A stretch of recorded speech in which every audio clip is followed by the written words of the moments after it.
We are currently sitting at Red Rocks Amphitheater in Morrison, Colorado.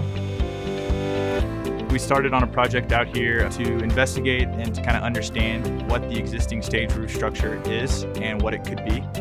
Not only with how it looks and the aesthetics, but also with its capacity. With the ever-growing show season and the requests from artists coming in here, it's really big for the city to be able to tell people that they're doing what they can to the weight capacity and other technologies to kind of keep them up to speed with other amphitheaters that are out there. So in most projects, we'll be able to start first and foremost with a point cloud. We had a point cloud drone scan of the amphitheater. Once I get that to my desk, we'll be able to load that into our software and immediately be able to see basically a real-time image and spin around in different directions and see the entire amphitheater.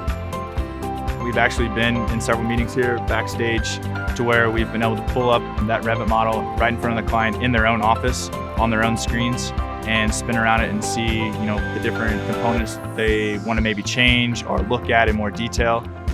We make the changes right there in front of them. Have the communication of like, well, this isn't final, but here's what it could look like. I mean, they appreciate that. They really understand. That helps them understand more what the end goal is and what it's going to look like, rather than waiting for us to send them some drawings at a later time.